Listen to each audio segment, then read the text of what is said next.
happy Wednesday, and welcome back to another exciting episode of the Rocketeer Minute, where each and every day, Monday through Friday, we go over 1 minute of the greatest adventure movie Walt Disney's ever made, the 1991 Joe Johnston-directed feature, The Rocketeer. I'm one of your hosts, Jim O'Kane of TVDads.com. And I'm Hal Bryan, an airplane nerd from the Experimental Aircraft Association here in Oshkosh, Wisconsin. Now, Jim, we are very lucky on this show. We always are. We always say that, and we always mean it. We've got a returning guest tonight, my childhood compadre and gifted composer and hyphenate. The guy behind our theme music, Tom Gire, is back with us today. And speaking of which, Jim, before we get started with Tom, let's bring that opening theme back up and let everybody hear the end, the part they don't normally get to hear. Yeah, let's do that right now and hear our band leader. Here we go.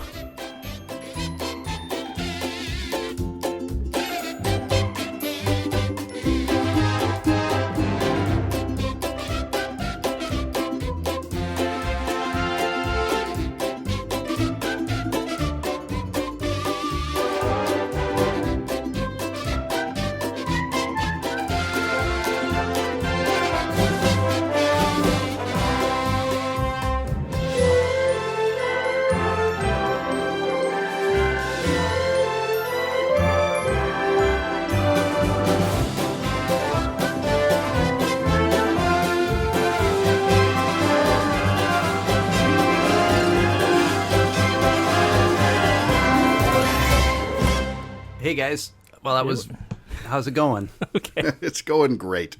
So glad to have you back, Tom, after, people, we remember the first time around, you and I have known each other since about 1976 is when we met and became friends. And I always tell people my first job was working with you, and we worked the Blue Hair Sunday brunch circuit. We made many a happy old lady. We did. In the very, very most dignified of ways. Yes, absolutely. And we were paid handsomely, also in a very dignified sense, usually with pork sandwiches. But $5 and tips. $5 bills and French fries, piles of French fries. Well, it's great to be back, you guys. The show has been just it's 60 episodes ago or whatever it's been since I've been around. It's been awesome to watch you guys rocking this thing, and the people that have been involved and the guests that have stopped by, just tremendous. So hats off to you guys. Really, really fun stuff.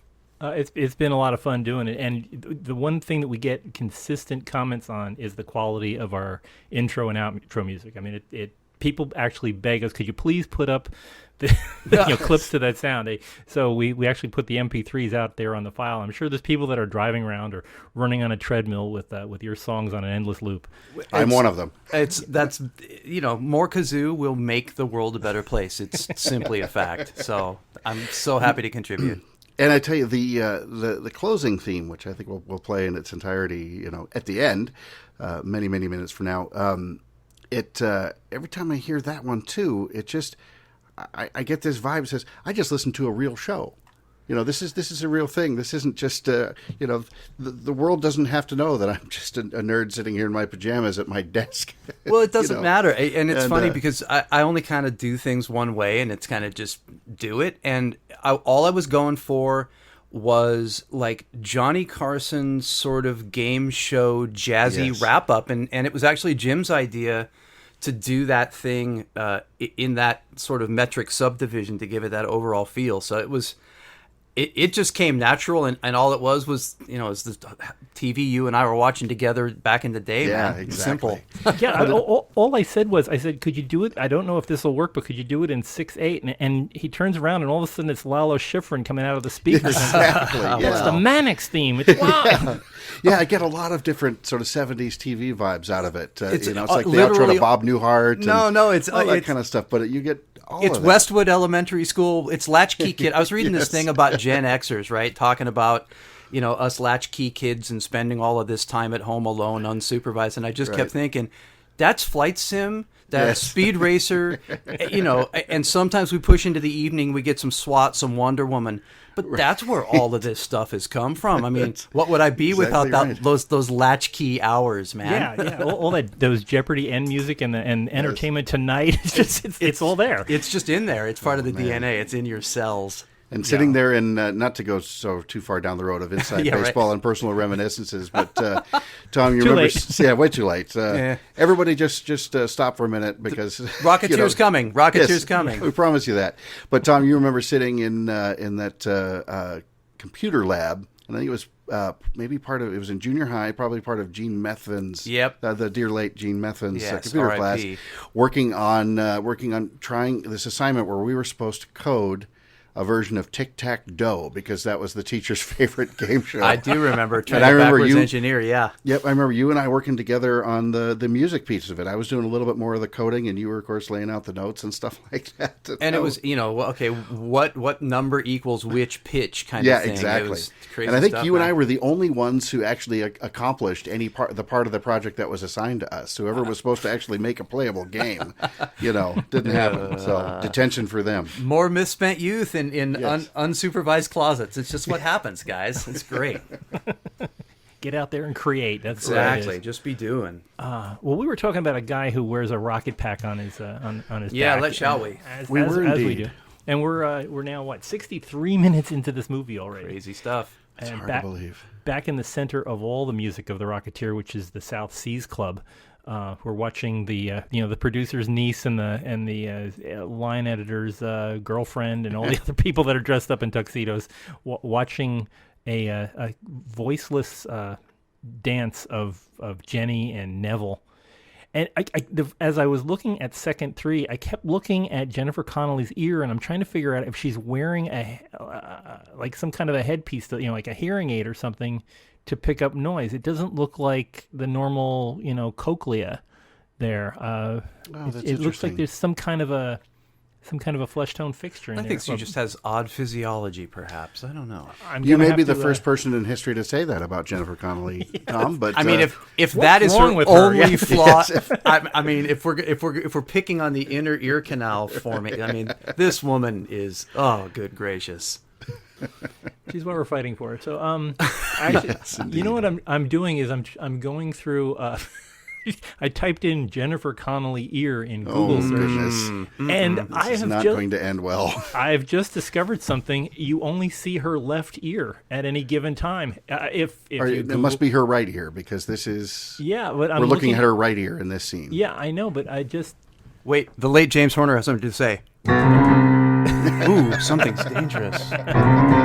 Oh, what can it be? okay. I have found Okay. a picture from her in Little Children, and I will accept that her ear formation is. I don't know. There's something different about her ear. I just that right ear is just mysterious and spooky. Well, I worked on a trailer. One of the early things I was on way back was For a Beautiful Mind. And so I got to watch Jennifer Connelly in every conceivable, alluring, seductive, beautiful, amazing shot over and over for about 2 months. So she's a lovely lady, and I do enjoy looking at her. There's no doubt. And then somebody paid you for this. You're Yeah, saying. I did. You're telling me this was a job. Yeah, it was. But I've also had to watch John Travolta for that same time frame. Not nearly as nothing against the guy, but Was he wearing a white evening dress? By this? no, he was flirting with Halle Berry in a not very good movie called Nevermind. Oh wait, that's Catfit. No, wait, Swordfish. No, Swordfish. There we Yeah, go. I remember Yes, that one. yes. Yes. Those lines of dialogue that you just have to hear again and again. It's, Right. why did Yeah. they choose that as the tagline? I do not get it. Anyway. Wow. I was Well, going to what- ask if he was swapping faces with Nick Cage, but No, that's the different first film time altogether. that's the first time I ever heard Hans Zimmer do a film score was on Face Off. But Wow. anyhow, What an intro. But anyway, we go from the two perfect profiles of Tim. Gosh, Tim Dalton, the man who has more game than anybody on. Yes. He's just fantastic in this film. So suave. Yeah, and we go to the yet another shadow, a gigantic looming shadow. Only this time, instead of Lothar, it's the Rocketeer himself. That's such a cool shot, and so such a nice noir nod that we see so much in this movie. That use of shadow, and it's a great convincing effect because the shadow comes down, and we don't jump cut. I don't think. Shadow comes down, and then Billy steps right into frame and right costume. into there's no cut at all. He's already there. So he steps right in, and it seems seamless and all makes good sense. While we're talking about just this instant, sort of very quickly, there's a couple of what I thought were interesting things on the wall back there. First, it seemed a little bit odd that you would see NRA posters on the side of the South Seas Club. My first thought was, what does the NRA really? How do they fit into this? Luckily, I educated myself in that those posters were actually part of FDR's New Deal. He created an agency called the National Recovery Administration, and it was, by some definitions, it was attempt to sort of lightly socialize a lot of big businesses at the time. You're sort of bringing industry, labor, government, they all come together and set minimum wages and maximum hours, and they would set prices and things like that, which is interesting because it was an attempt to sort of reduce competition, but the whole idea of price setting is something that normally businesses get in trouble for, but apparently at that point, under the auspices of the government, it was okay. Agency didn't last very long. The program didn't last very long. It started in 1933. It was really dissolved in 1935, but there was enough of, it was sort of a stigma. If you didn't have that sign up on your business, you stood a pretty good chance of getting boycotted. So it certainly seems plausible to me that you'd have some of those left even by 1938 that we're talking about in the movie. It was unconstitutional, wasn't it? Yeah, it was ruled. It was ruled unconstitutional, and it's certainly in retrospect. We don't do politics on the show, but it certainly seemed like a fairly sort of bold, heavy-handed move on the part of the government. But that was also created at a point where everybody's goal was to somehow get out from under the Great Depression. So it was an incentive more than anything, and so bending rules for the purpose of the greater good was okay then at the time, yeah? Yeah, I think in many ways that was the case, and it was incentive, but there was certainly some teeth to it too. When when you have an incentive that's created by the group that makes the rules. Yeah, right. Yeah. I wonder if they had any rules about incentive one hand, stick in the other hand. Right, exactly. Yes. I wonder if there are any rules about how fast you could pay off 300 gallons of aviation. Yeah, that's a good question. If you, how much you had to make to do that. Then the only other thing that was really readable to me here, and there's a few things that are intriguing, but there's a couple of posters announcing Wayne King, which at first I have to admit, I thought, well, maybe there was a British person on the set because Wayne King is sort of a naughty British schoolboy slang term for somebody. If you say it quickly, I won't bother on a family show, but young British kids will giggle when you say the name Wayne King because it sounds like a verb. Okay. But anyway, that was Wayne King, a band leader of the day, probably best known for the song Goodnight Sweetheart, which if you like this era, then you might really like a BBC series from several years ago starring the amazing Dervla Kirwan called Goodnight Sweetheart. It uses that song as its theme. It's about a lot of time travel. A guy from modern day London keeps jumping back to London in 1940 during the Blitz. But anyway, you got Wayne King, and he's playing at the Coconut Grove. Yeah, which is in the Ambassador Hotel. I don't see a year. I see Tuesday, October 4th. But Tuesday, October 4th, which now we know this is 1938, and the date that in the movie is I think we're at October 15 now, right, Jim? Right, that's right. We're in Saturday night. Yeah, so it's either a year old or a year or something. Well, actually, no. So I think it was. It works out. October 4th in 1938 was a Tuesday. Interesting. Oh, okay. So this is the year just happened. Right. So this is a poster that was up, and this happened 11 days ago, and interesting, and that sort of thing. But Tuesday, the October, somebody did that. This is what kills me about the movies. Exactly. Somebody had to Dave do Stevens the math. Stunning. Yeah. Somebody actually just had to say what date was October 4th, and then thinking about. Let's make these posters and these, sort of these various bills to post along this wall, and then let's age them. Yeah, it could have been corrugated metal. It would have played similarly somehow. Right, let's tear them up a little bit, but a splash of color and a splash of detail. Well, and also, just one other thing that's buried underneath the Wayne King one is you can't take it with you. Oh, there it is. Yeah, that wasn't always in focus, but you can't take it with you. Yeah, tucked away. That was based on the George S. Kaufman and Moss Hart play. Later, a Capra film. Gene Arthur, Lionel Barrymore, Jimmy Stewart. Right. And the frame I'm on, Go ahead. Go Sorry. ahead. No, go right, Well, go right ahead. I see girls. I'm distracted. I'm sorry. Right to the left of you can't Oh, take yeah. it with you. Something says girls. Something says girls. Girls of Somethington or Girls of Hollywood? Perdition, or And then do we see a yeah. baseball on the tiny little one right in front of where his nose would be? It looks like a baseball. I don't know. I have a very large 4K, Yeah. and I'm getting as good as I can get here. So crazy the detail. Of But this that, stuff. but that, Anyway. that you can't take it Yeah. with you came out in August, so that's about a 4-month-old Okay. poster. So that would be at the bottom of that pile of overlaid posters. So It's they've just been layered incredibly- correctly. Yeah. Yep. And Yeah, then there's a couple of ads for some sort of weight loss scheme. Lose fat, off to the left. Can you So that see was the number? probably Send a- it to me. Text me. Yeah, same here, man. And who knows? It looks like maybe some kind of a tablet that you would take. So first, I was picturing one of those belts where you just stand there and the belt shakes your waist. Shaky- and somehow- shaky belt.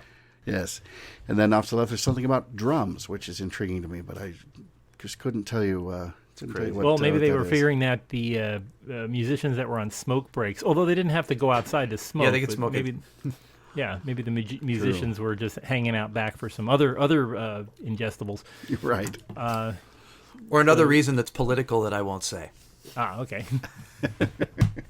I wish I knew what that red arrow was that's just outside the frame. It's pointing. I'm assuming that's like the stage entrance or something. It looks Right. like an A on a poster with wings, maybe? I don't know.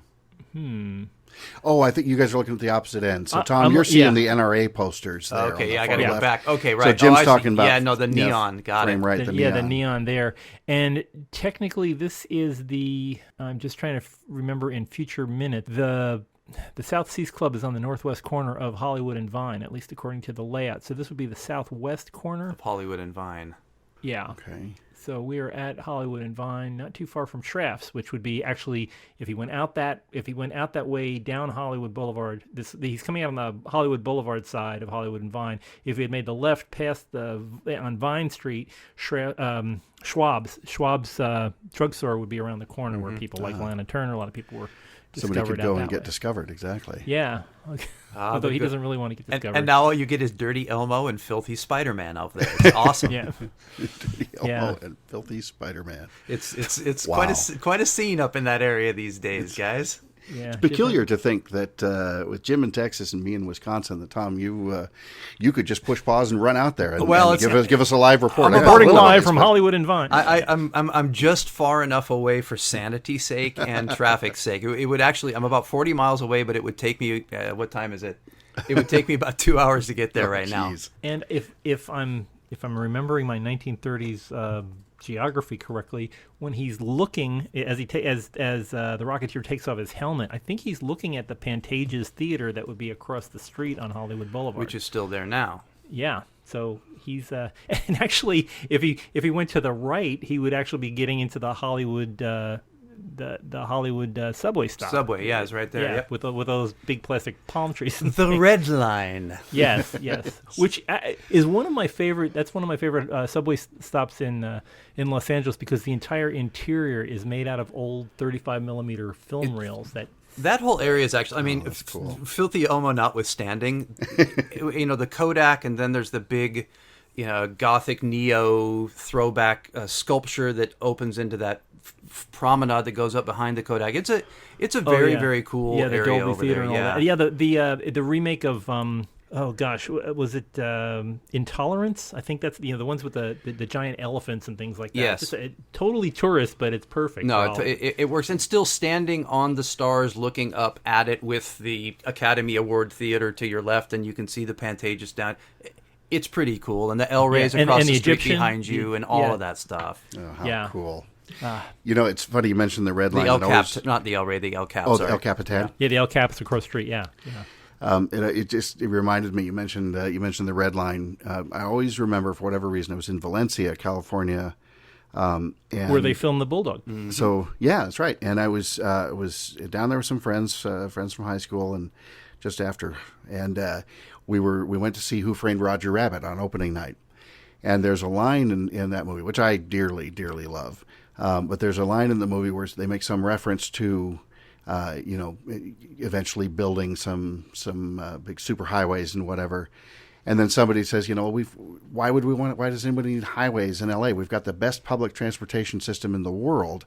And all the locals just died. Laughing, everybody's just died laughing at how ridiculous that was. And the others kind of looked at each other and said, okay, I guess that was funny. Why'd but, you do it? Why we were definitely not in the you joke. Can take the red line for a nickel. For a nickel, It's yeah. like, Exactly. man. You guys know the line. And the thing is that here, LA is a very interesting place because you can see that underlying public transit. I was just up there yesterday. I took my mother-in-law and we went and saw Harry Potter at the Hollywood Bowl live. So they show the film live. Yeah, we saw some of your pictures from that. That and was the LA so Phil cool. was playing. It was really cool. But moreover, we parked. They do this shuttle thing, and so we parked over by the LA Zoo, which is part of Griffith Park. And so we took a bus sort of through Griffith Park and then up the back of Universal, over Barham Boulevard, down onto Hollywood, on the 101.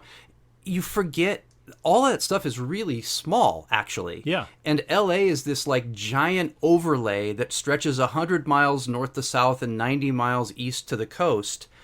But in the middle of it is this little nugget that was originally Hollywood, and it's completely doable by a bunch of streetcars, and the whole freeway and stretching to the suburbs thing it sits on top, like I said, of this little gem of Hollywood that still survives in the middle, and it's living here 30 years. I still forget that sometimes. The suburbs have become as much LA as Hollywood, but that whole little thing in the middle is really cool to just see and be a part of sometimes. And this movie does really capture a bit of that. It does. Really, you get the idea of what Hollywood is like. I mean, when you walk around nowadays in Hollywood Boulevard, a lot of it's been kind of overlaid with a bunch of tourist stuff. Yeah. But occasionally you'll see the old house, you'll see, the studio apartments that are above Hollywood and things like that. And that was there in the time of Douglas Fairbanks and stuff. And this captures that smell of Hollywood. You can picture these people doing these things that are romanticized in the movies, but then history tells us that this actually happened and they actually walked there. And if you take a minute, it's not real hard to put back together. It's kind of cool. Yeah. Yeah, we had W.C. Fields' grandson on the other day, Ron Fields, and he was talking about how his grandpa was known as Uncle Bill, and he hung around with a bunch of actors that were known as the Bundy Bunch because they all lived up by Bundy. Off of Bundy. And and you can think of that as that was a neighborhood. It was a company town. Yeah. The company, the companies that they worked for, just happened to make movies. And they were all, just working Joes. That's it. And it's like, oh my gosh, we have to go to the Disney lot. It's in Burbank. Oh God, it's going to take all day. And now it's like that's nothing. Oh, it's just over the hill. Yeah, you got to take Barham, but that's a lot better than if you tell me it's like in Valencia. Oh, good Lord. Yeah, there goes the week. Yeah, exactly. Well, speaking of driving in cars, when we watch after we get a brief scene of the beautiful Jennifer Connelly and Timothy Dalton doing their thing.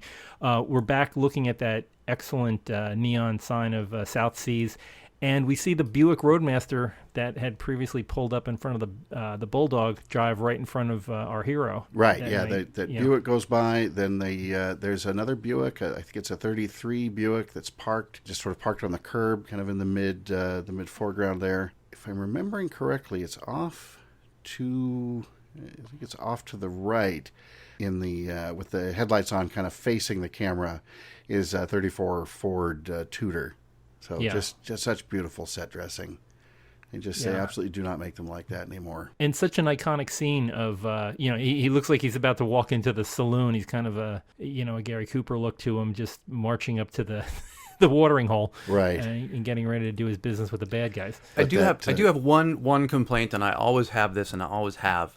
Being an LA native, unless every single movie that's ever happened that's been set in LA happened between January 1st. I think I know where you're going with this. And I mean, at the very outside, like the second week in March, those streets were not wet at any time. Yes. So it's like.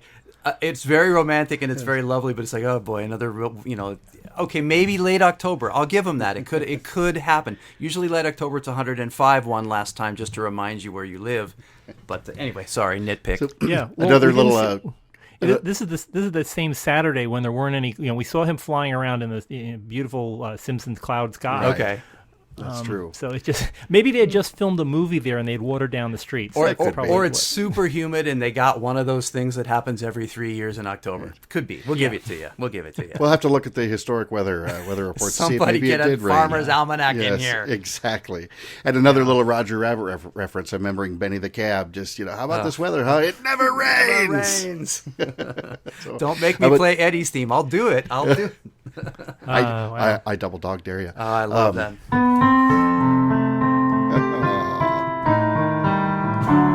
Oh man, I love that I movie. cry. I've watched that Stuff. movie so much. It's so good. I just Anyway, do, we do, digress. do. Another great Disney property that should be celebrated. Yeah, that's true, and it's all set in Griffith Park too, Yeah. with Toontown. I mean, That's- gosh, It's the romantic heart of LA. Looking at, I have it frozen right now. The club and the cars and all. That's why I moved here. I mean, that's what was in my mind in Washington. Going, I got to get into the middle of that. Yes, get out of the rain, but it was this romance that it was the allure of all of this that brought me down here. No doubt about it. And that whole facade, that whole entryway to the South Seas Club is so, it's beautiful Art Deco elements and things, but with this, this dash of, they're thinking South Pacific, but for me, the color scheme and stuff sort of says, vintage Miami, maybe even vintage Havana, those pinks and the neons, and God, that gorgeous Art Deco font, everything about it just looks right. You want to go in and I think you know exactly what to expect when you do go in. yeah, you want to order a highball. Right. Wait, And tip the band leader, people. Please Yes, tip exactly. the band leader. Yeah, take it from us, okay? When we Please. were 13, Please. we were desperate for those tips. We don't mind playing In the Mood one more time for you. That's right. But we really. Or I was down. Satin Doll, take what- the A Train. Whatever it Yeah. is, we'll play it. Just make down in New Orleans. those reeds don't grow on trees. They- Wait, they do, but well, no. That's a funny one. I have to not use that. Let's see. No, down in New Orleans, it's really funny. You go to like Preservation Jazz Hall, and they're just really straight up about it. On the back, there's a price tag, and it's like request is $5.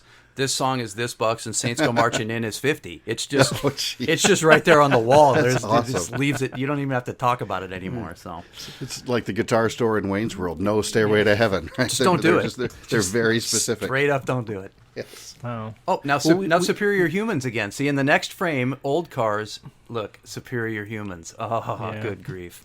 And we've got we've got the Neville Sinclair evil theme that comes in there. That big, it starts that little bit of a rush. The da da da da da da da, and he's just so darned evil. He really is. Yes, he's so suave. It's funny too because there's every time I listen to this, I go back and forth. I convince myself that he says it, and then convince myself that he doesn't. But I think he says that at the end of the line about a man will lose himself, that he will drown. And then he puts a tiny D at the end, which is an occasional sort of British thing to talk about something that's drowning and everything else. But it's just an intriguing little affectation to me. I did forget, actually, if we go back super quickly to back to music score, we get a little crosslap. It's very interesting. In the previous scene with the Superior Humans, before we see our Art Deco shadow, right? Right. They chose to leave that silent. And I always like to look at choices that these music supervisors and filmmakers make. And so, just notice on playback next time that you have a silent room, which allows Horner to give us generic danger on the shadow, big horn crescendo as we come down, and then he tells us it's okay with a little bit of Rocketeer theme very lightly as the helmet comes off, and so it's just, and that had to be thought of, written out on a piece of paper, and performed by 100 musicians, and so just that little throwaway moment gives us 3 pieces of information that play completely without dialogue that tell us something about what's happening in our movie. I love it. And he bats them back, like every scene, he bats it back and forth with a forte note, just kind of bep, bep, with the little sting at the end. You forget, you take it for granted. It's just another actor in the play, and yet his commentary throughout this whole picture is so beautiful. And now back to your moment with our baddie. He does the same foreshadowing, hinting, coloring all over the place. It's just awesome.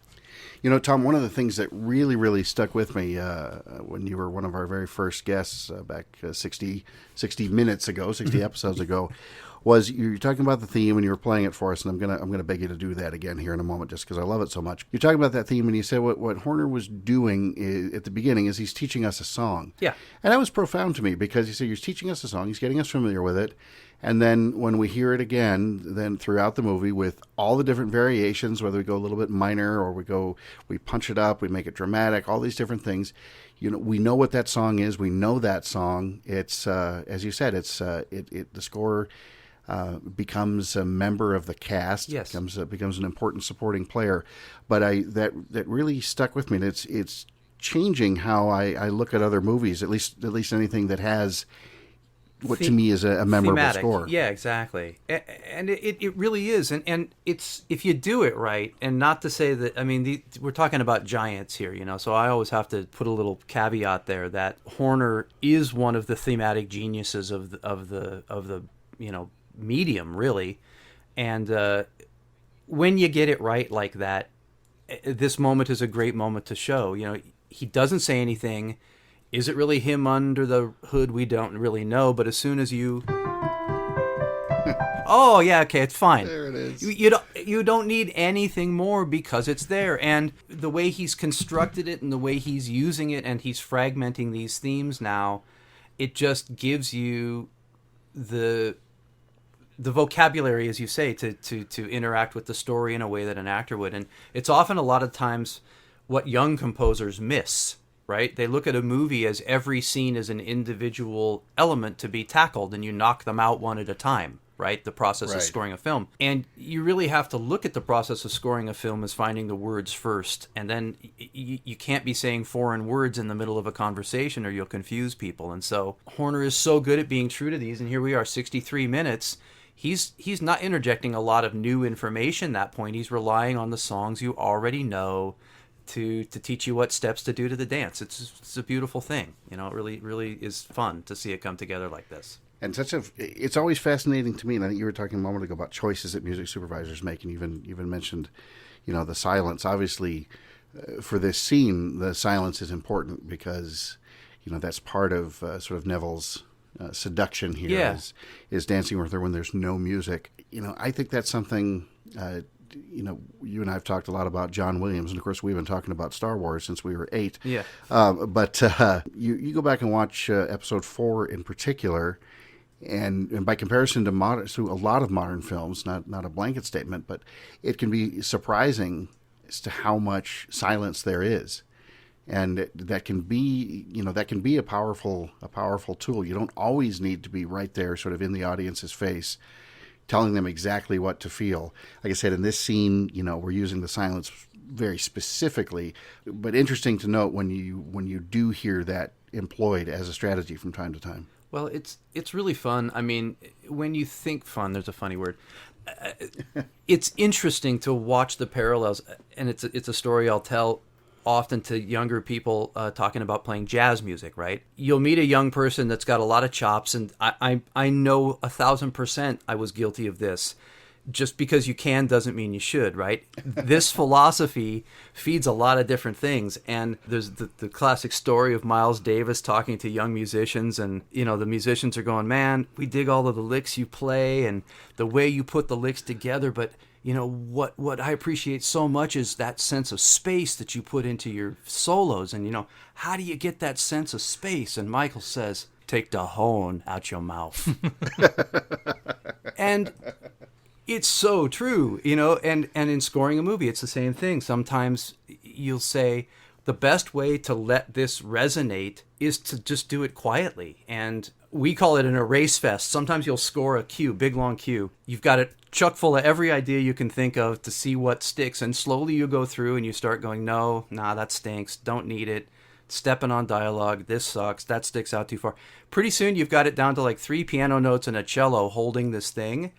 And pretty soon you just push mute and it plays. And you go, you know what, Mr. Director, with all due respect, I think you already have it here, and all I'm going to do is be a distraction. And when they listen to you, and I'm going very deeply into it, but the worst feeling is you're at a playback for a film you've been working on, and you're sitting there and another scene starts up and the music cue comes in, and it's 90 minutes into the film, and all you can think to yourself is, oh, for good God's sake, man, shut up.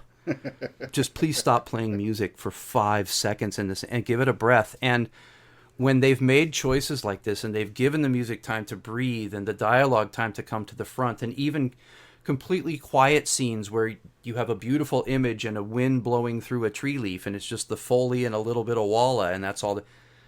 It makes the moments so much more poignant when they're there. And so I'm a huge... The composer actually wants to tell the composer to play less, please. And it's not because I'm just trying to write less music and do less work, I promise. We get a nice break, at least a couple of beats in between the Neville Sinclair theme, but just before we go into and we go from Horner to In a Sentimental Mood, and it just really sets the whole thing up so that you have that launch pad. And you've got that moment where their noses are just about to touch, and you think you know what's going to happen, and then it's it could have been played awkwardly. It could have been played for laughs with a much punchier song, but it's the exact right amount of musical interruption that diffuses that instant of tension, but keeps the mood in the same place as that clarinet comes back in. And I love that it's the band leader, and I love we're leading again with the clarinet as we did with Begin the Beguine. Yes. For me, it works so well because, like you say, they're not going to kiss, but he's not going to pick her up and throw her over his head. We're not going to the Mask. Okay, now it's this silly breakdown dance number. Yeah, keeps the sexy high, but it lets the moment go in the tastiest of ways. And what a tune this is! My goodness, I mean, you got Duke Ellington. It's an amazing song. It's a wonderful melody. That band, the Duke Ellington band, immediately puts you in the period, and so it couldn't have been a better choice for the setting. The instrumentation on the stage is correct. Yeah. Again, they to me did it all right, and they of all of the tunes they could have chosen from that era that band played, they picked a maybe tiny bit more obscure one than something like As Time Goes By, or some more contemporary song. This is not a really ridiculously well-known love song, but it's one of the best of the bunch. Yeah, and it was arranged by Billy May, so this is like he's right in the he was there doing this stuff back in the day. At the day, he's the real deal, and it perfectly matched too with the editing of the dancing. I mean, we're watching Neville spinning Jenny around like a pull start motor, just boom, off she goes, and it just throws you right. You're part of the dance, swept away. Yeah. Well, it's funny. There's another one. Here's another tune that I'll tell you. So you've got this beautiful theme, and this is the part that you hear. But this song has the most incredible middle part that you don't hear in the film, but it's really cool, and it's what makes this song so unique to me, because you got this kind of minor. Yeah.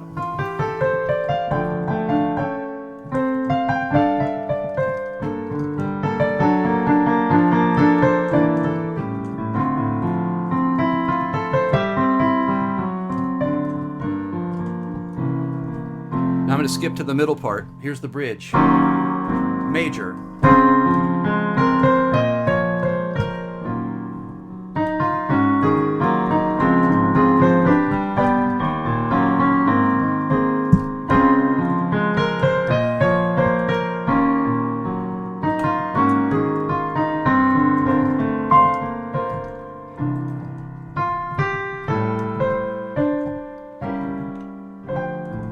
Back to that part again. Just a lovely section of a piece that nobody got to hear because it's the middle of an obscure song, and when they use the hook these days. So there you go. There's the bridge to In a Sentimental Mood for you.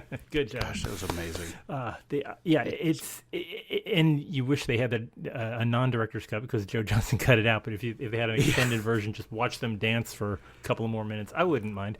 So about that, I don't know. I was doing a little research on the soundtrack, and I guess they did a re-release of it some years ago. Went back to the original master recordings, and this is while James was still alive. And he and a fellow named Sean Murphy, who actually mixed the soundtrack with James, put some number of minutes, 20, 30 minutes of whether it didn't make the score, didn't make the soundtrack, was outtakes. They did custom remixes of certain arrangements to make more of certain main themes. I guess it's it's quite a thing, and James was very involved in it, and like I said, Sean mixed it, and so something to look into. It's beautiful. I've seen it.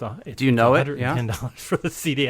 Well, there you go. Cross that bridge yet, but they have, and it has everything in it, like the Laughing Bandit theme, all that stuff that's playing around while they're sword fighting. Yeah, the incidental stuff. Yeah, and and even the Nazi propaganda film, they have all that.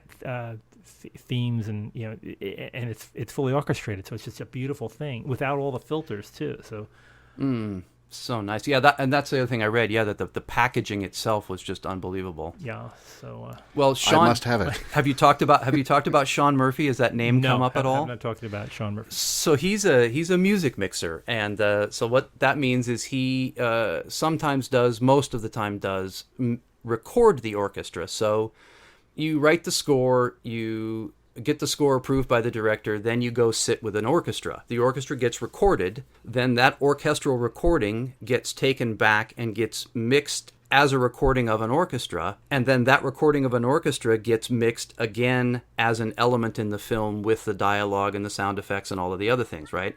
So Sean is the guy that mixed the film mix of the music, but didn't mix the film, obviously, right? So, and Sean, famously enough, is the known confidant of, once again, Monsignor Williams, and has recorded every single Star Wars since 1977, and is currently doing the newest one with John in L.A. right now. So when you're in that job, how many tracks are you handing over to the film editor or the audio editor at that point? Like how many are they expecting you to hand them? It's changed over time. It used to be, they wanted a stereo mix, and that was it. Oh. And then they wanted the surround breakouts, and then they wanted food groups, and anymore they want stems. And so a lot of the time you're giving them short strings, long strings, brass, high perk, low perk, sound effects and pads, choirs. You're giving them a dozen to 24 stereo tracks.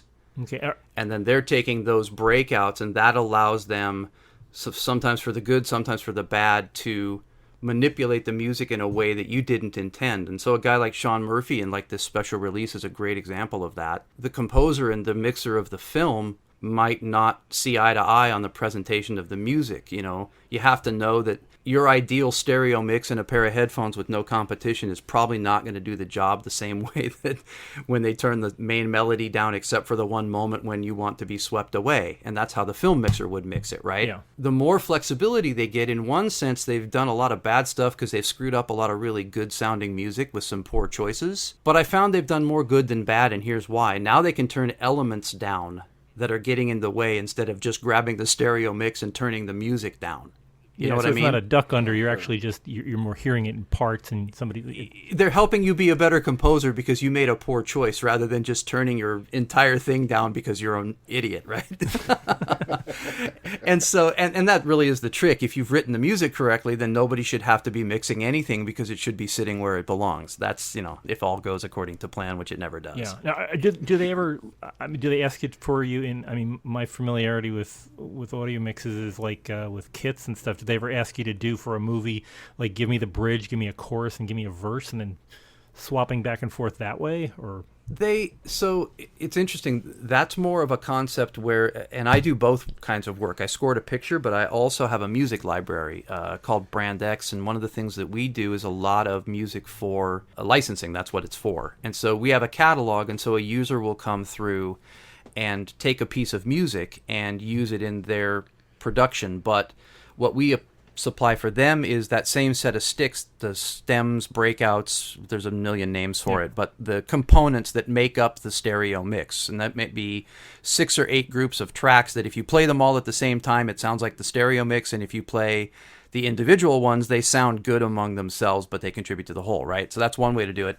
But the other way we do it is we make sure that they are in nice, clear 8-bar chunks. Here's the A section, here's a little breakdown, here's a little build-up, here's the next section, here's a little breakdown, and here's the third section that's like the first section, but with a little more juice, right? Yeah.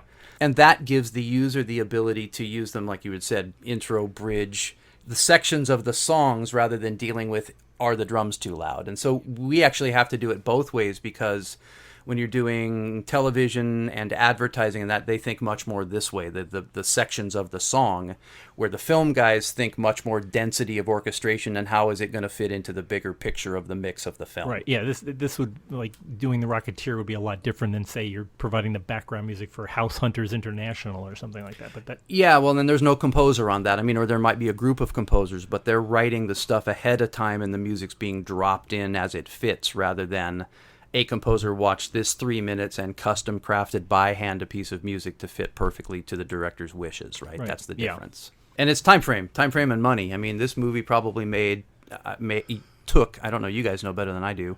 How many years was this in pre-production? Technically, since it began about 86, of 5 years?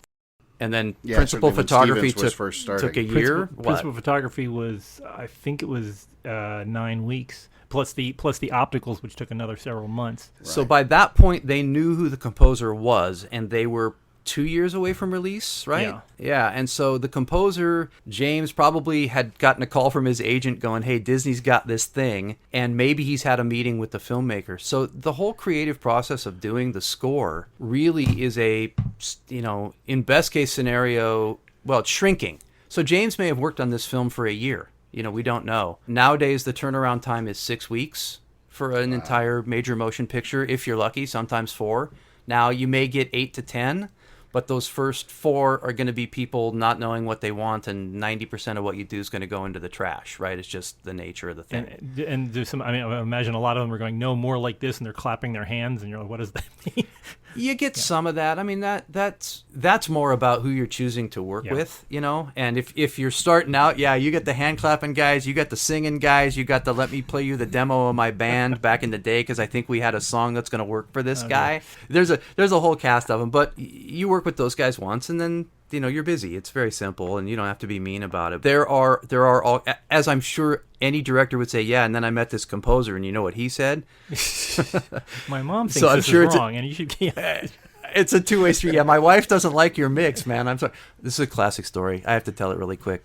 My wife. So my lovely wife, who I've been married to for 24 years, I have 2 lovely children with, who I adore to the moon and back, had never met Hans Zimmer. And I had a studio with Hans, and we'd done 2 pictures with him, and, I knew the guy pretty well. And the wife had never met him. It was work that the families didn't mingle. It wasn't a social thing. And so the wife came down to see the brand new studio at Zimmer's. And I brought her in, and she saw it. And I gave her a tour of the building, and I said, well, we'll see if Hans is here and I can introduce you. And so Hans's door was shut, so I looked at the assistant and said, is it cool? And he says, yeah, go on in. So took him in, and Hans was super nice. He got up right away, and he came and he introduced himself to my little kids who, I think 6 and 9, they didn't know who this was. And my wife knew who it was. And so Hans shakes her hand, says, nice to meet you, and says, so what do you think of the new room? And my wife says, it kind of has a funny smell. And he says, Hans goes, oh, all right. And he says, well, it was nice to meet all of you. Got to get back to work now. And we left. And to this day, it's one of those, I have no idea how we ended up on this story, but there are all kinds in this business, and you just take the good with the bad. And even when you get an opportunity to make the perfect first impression, what comes out of your mouth, you just never know, man. Your studio smells funny. Yeah. Your studio smells funny. And I don't know if that, there's nothing worse. I can get an instant cringe out of the old lady, and it stops any conversation cold in its tracks. So it's the ultimate trump card for me. I'm glad to have it. It's great. You just use it judiciously. Very, very carefully, very, very, very cautiously, yes. Anyway, back to where we were. Sorry, I digress with Hollywood crazy stories. I have another music question. How do you unconvince a director that their temp track is the best thing? That must come up a lot, I would think.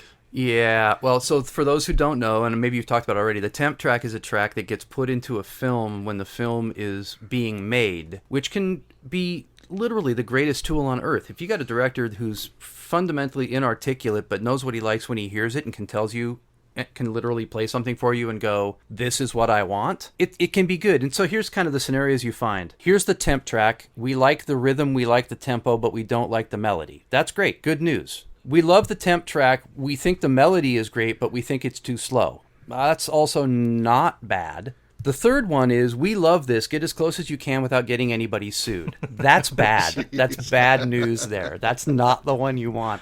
And I've seen it go so far, and I won't say names, to be a major composer absolutely killing himself to try to best the temp. And that's what you do, to answer your question. Okay.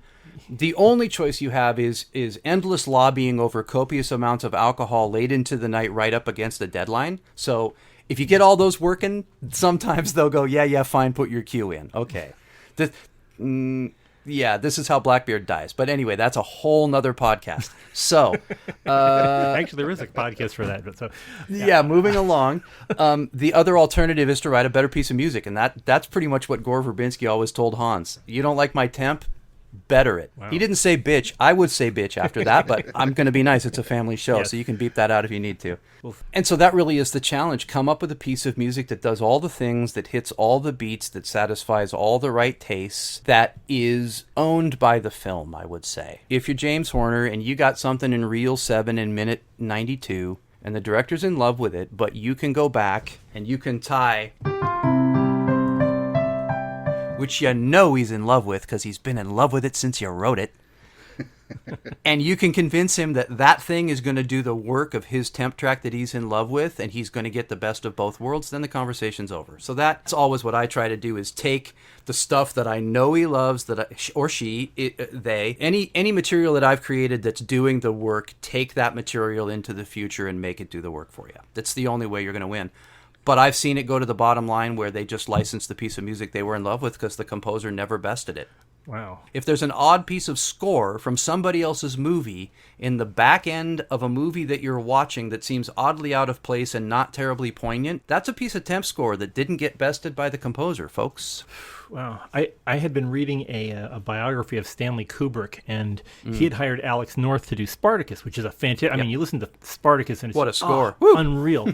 And then, of course, he had a good working relationship with Kubrick. So Kubrick asked him on for 2001. And so Alex North wrote this epic score. I mean, he just sat down, and the movie, originally uncut, was like 3 hours and 20 minutes or something. Ridiculous. It was crazy. Yeah. And he wrote a symphony opus, man. Yeah, it was. And so Alex North wrote this gigantic score. It was gorgeous.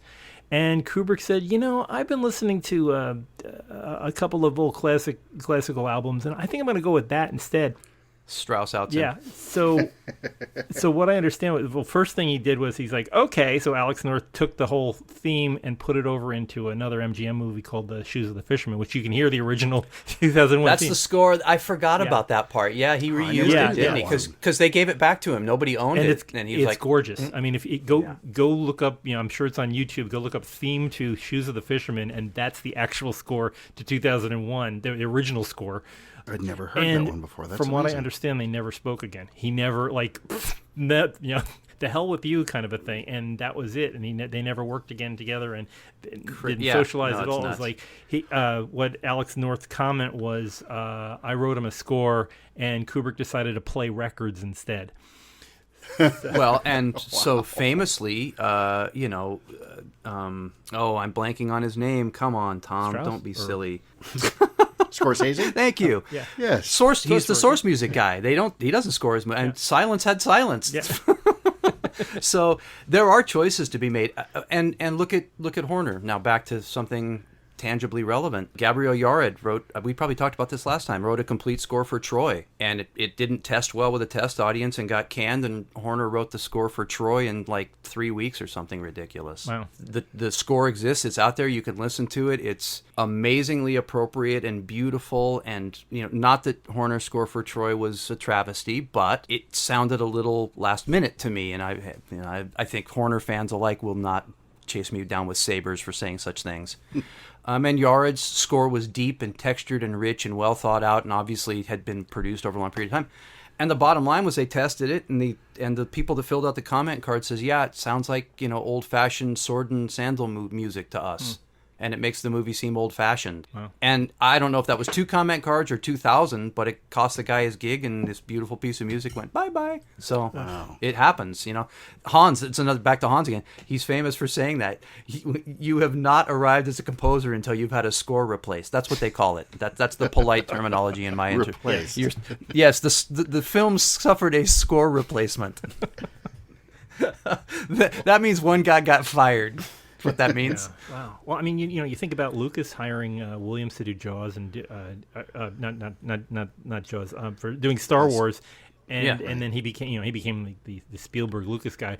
But before Lucas did Star Wars, the movie before that was American Graffiti, which was a bunch of records. Which was a bunch of records. Yeah, that's right. Yep, exactly. And my Tom, you remember my the middle brother in my family, Eric. His best friend when we lived in California was a guy named Mark Eveslog. Mark Eveslog's dad was Ron Eveslog, who did the cinematography on American Graffiti. Oh, I didn't know that. Okay. Yeah, and then apparently kind of, I have no idea what happened career-wise after that. He kind of wandered away. Went off in tangent. Oh, yeah, exactly. Okay. I don't see any other IMDb stuff on there. Huh. I'm sitting there in California until '76 when all this Star Wars stuff is happening. And I have no idea that I'm a step removed. Yeah, you were there, right? I was right there. It was like an hour away, right? Yeah, and I had no idea that I'm just a step removed from George Lucas at the time. And of course, by the time I found out, it was too late to do any good. But well, and the bottom line is you wouldn't have cared anyway because ILM it looked like a muffler shop. I mean, it was in the end of a strip mall. It was nothing. These guys are blowing up Estes models with dynamite sticks, and everybody thinks they're nuts. So yes. And it's crazy. I mean, now we're back to I score films with computers, and I have a 6-week deadline, and these guys were doing it with pencil and papers, and I learned about cut and paste. Did I tell this story before? You have to tell me. I repeat myself. You were talking about cutting and pasting actual compositions that you would cut out. Yeah, it's the same thing. And so that we move forward, and technology adapts, and these terms become contemporary terms, and so it's just what happens.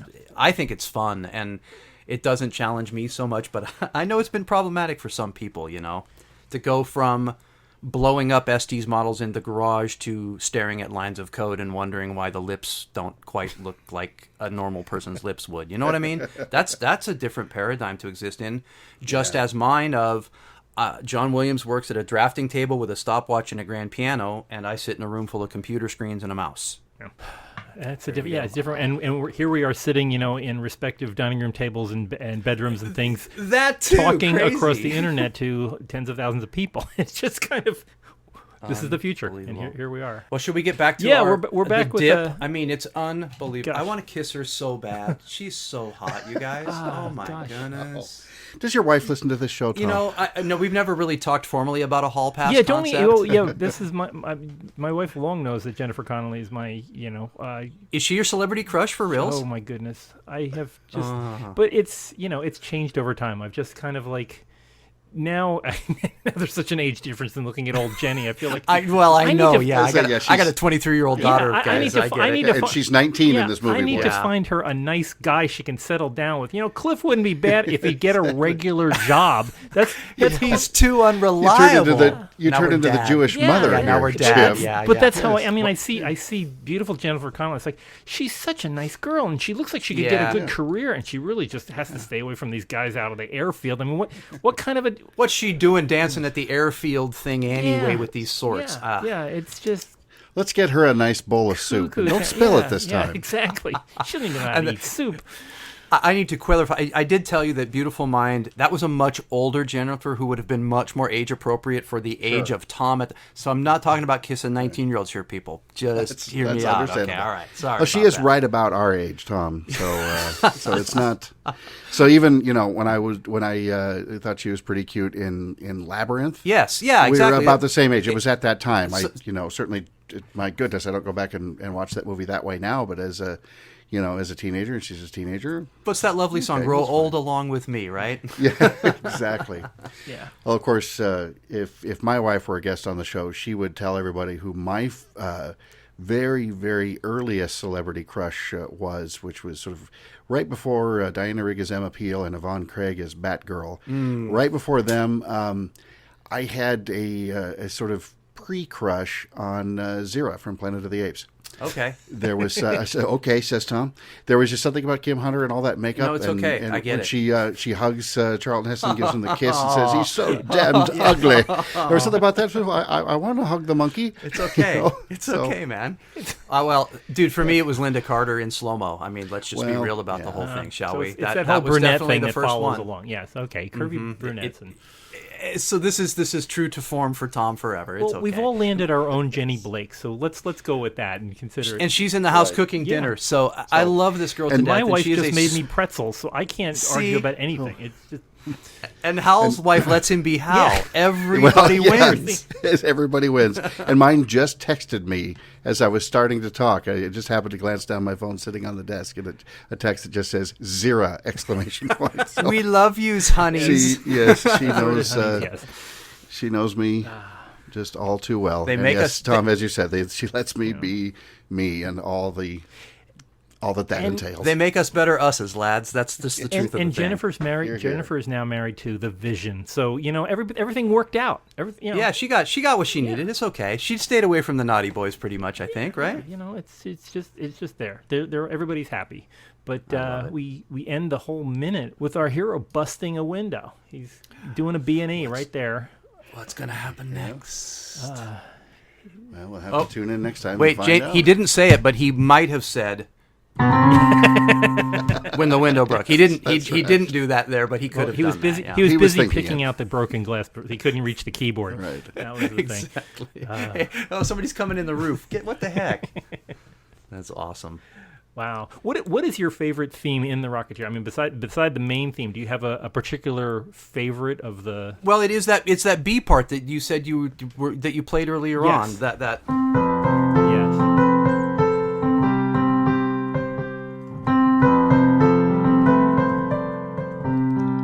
that's so simple. Four chord to the one chord. And I don't know. And there's it plays so nicely against the first and last phrases. So I like his A and B theme of the main theme. Yeah. It's you never hit fast forward when it pops up on your iPhone. It's just one of those. I've got to hear this now. And And before we wrap, I do have to tell you guys, I thought of you recently. I was really lucky enough to be. Well, it's going to be a story about me, and I didn't mean it to be. I worked on something down in Florida for Hollywood Studios theme park. When you go in, they have an incredible Star Wars spectacular fireworks show that they do down there at night. That if you haven't seen, have you seen this thing? I have not. Get yet, your no. booty down there. I've got to do it. You will go crazy. It's amazing. So we did the pre-show projection mapping technology. So that's the new thing down there. They show movies on all of these architectural structures, and the movies are mapped around the 3D. I know you guys know what I'm talking about already. Sure, yeah. And the integration of this down at the theme parks in Florida is spectacular stuff. I got a call from a friend. So there's a whole show that happens for 9 minutes before the Star Wars fireworks show at night. And it's all a tribute to the live action Disney films. And so I got to do the music for the Beauty and the Beast section. And I got to do, of course, with my track record, I got to do the Pirates segment. But my friend Michael Patty wrote a really, really awesome original score.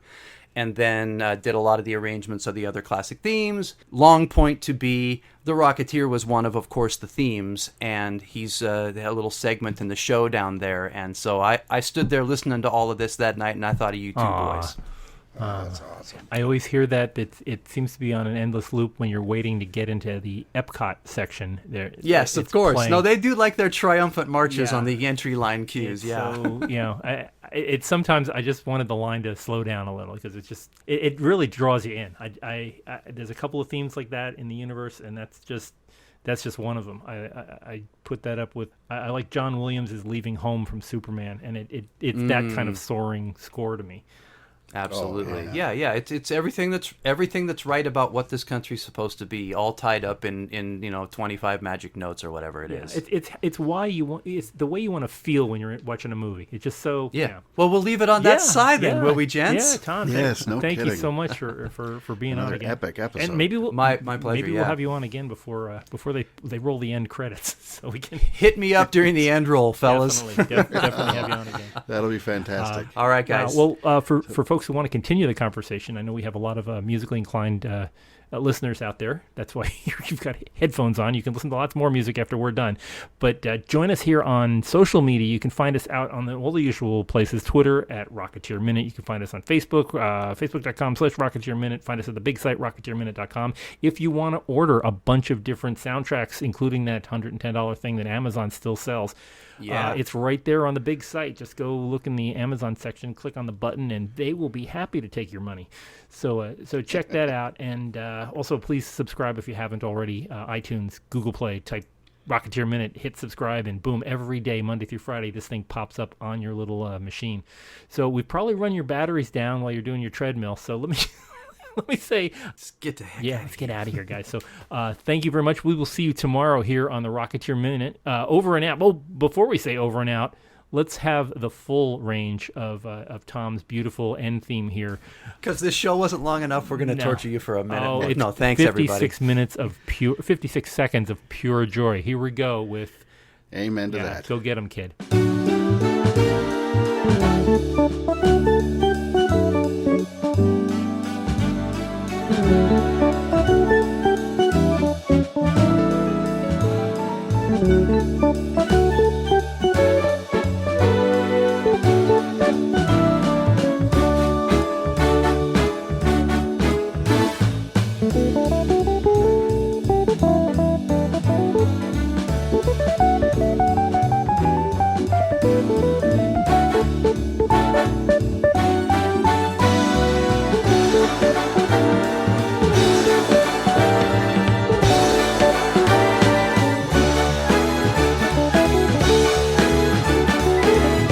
Go get him, kid.